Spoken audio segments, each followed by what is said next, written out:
جو معلومات ہمارے پاس ہیں اس کے مطابق پاکستان کا اس وقت IMF کے ساتھ جو سٹاف لیول معاہدہ ہے وہ فی الحال نہیں ہو سکا ہے۔ IMF کے اعلامیے کے مطابق پروگرام پر عمل درآمد مجموعی طور پر وعدوں کے مطابق رہا، مالیاتی خسارہ کم کرنے اور پبلک فائنانس مضبوط بنانے پر بات چیت ہوئی۔ IMF وفد نے مہنگائی کو قابو میں رکھنے کے لیے سخت مانیٹری پالیسی برقرار رکھنے پر بھی زور دیا۔ IMF وفد سے جو ایکسٹینڈڈ فنڈ فیزیبلٹی قرض پروگرام کے تحت معاہدے پہ ہم نہیں پہنچ سکے اور پاکستان اور IMF وفد کے درمیان 25 فروری سے 11 مارچ تک ورچوئل مذاکرات ہوئے۔ IMF کے مطابق پاکستانی وفد سے توانائی شعبے میں اصلاحات اور کارکردگی بہتر بنانے پر بھی مذاکرات ہوئے۔ سماجی تحفظ، صحت اور تعلیم کے اخراجات بڑھانے پر معاشی ٹیم سے گفتگو ہوئی۔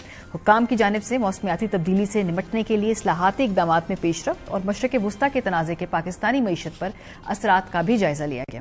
IMF کے اعلامیے میں مزید کہا گیا کہ عالمی سطح پر توانائی کی بڑھتی قیمتوں اور مالی دباؤ پر تشویش ہے۔ IMF اور پاکستان کے درمیان مزید مذاکرات آئندہ چند روز تک جاری رہیں گے۔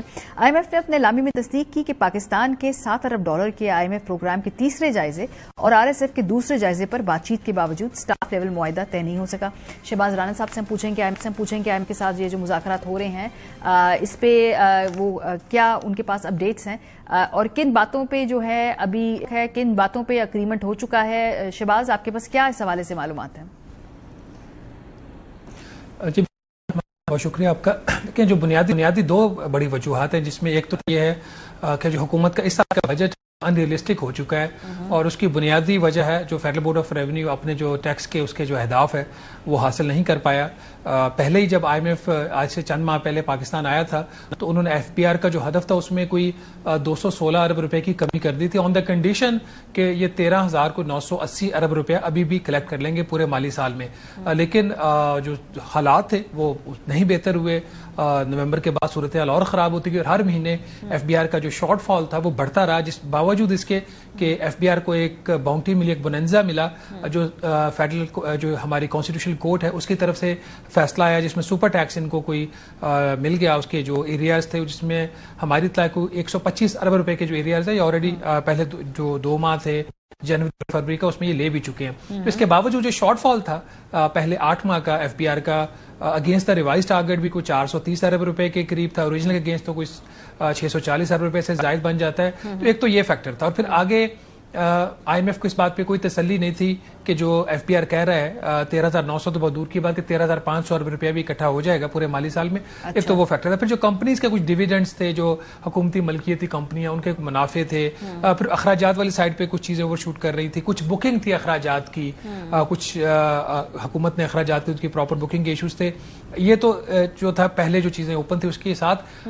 دوسرا جو ایشو ہے اس کے ساتھ وہ جو ایران کی جنگ ہے اس کے جو امپیکٹ ہے، امپلیکیشن پاکستان کی اکانومی کے، خاص طور پر جو ایک حکومت کا فیصلہ کہ وہ تیل کی قیمتیں نہیں بڑھائے گی فار دا ٹائم بینگ، یہ بھی ایک ایشو ہے۔ اب اس میں جو پہلا ایشو پہ تو گورنمنٹ کی انیفیشنسی وہ زیادہ ریفلیکٹ، دوسرے ایشو میں حکومت کا قصور نہیں ہے، اور اگر دوسرا بن رہا ہے تو اس کی بنیادی وجہ یہ ہے کہ جو لوگ IMF سے مذاکرات کر رہے ہیں غالباً وہ اپنا کیس صحیح پچ نہیں کر پا رہے۔ اس کی وجہ یہ ہے کہ آپ کو پتا ہے کہ یہ جو جنگ ہے یہ پاکستان نے نہیں لگائی نا، یہ کسی کے اختیار میں نہیں ہے۔ جو کچھ خطے میں ہو رہا ہے، اگر اسٹریٹ آف ہرموز بند ہے تو وہ پاکستان نے تو بند نہیں کی، اس کی وجہ سے پرائس انکریز ہو رہی ہیں تو اس میں کنزیومر کا تو قصور نہیں ہے۔ لیکن جو آپ نے فیکٹرز بتائے سے مجھے بتائیے کہ IMF گورنمنٹ کو کچھ اپنی سپینڈنگ کٹ کرنے کے بارے میں بات کر رہا ہے، کیونکہ ہمیں یہ سب پتہ چل رہا ہے جی IMF مختلف جو FBR کی ٹیکس اکٹھا کرنے کے اوپر کن سیکٹرز کو ٹیکس کرنا ہے، جیسے تنخواہ دار طبقے کے اوپر ٹیکس کم کرنے کے اوپر ہمیں معلوم ہے کہ IMF کے تحفظات ہیں۔ یہ حکومت کی جو سپینڈنگز ہیں اس پہ کہیں IMF کو کبھی اعتراض ہوا ہے؟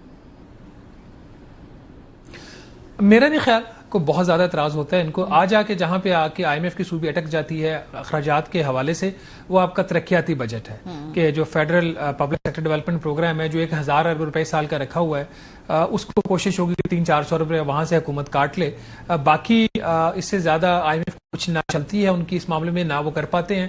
اور ایک جو چیز over a period of time ہو گئی ہے وہ یہ ہے کہ IMF کا جو فوکس ہے اور خاص پھر اس کے ساتھ حکومت کا بھی فوکس وہ نمبرز کے اوپر چلا گیا ہے۔ وہ جو کوالٹی آف دوز نمبرز ہیں اس کے اوپر بات نہیں ہو رہی۔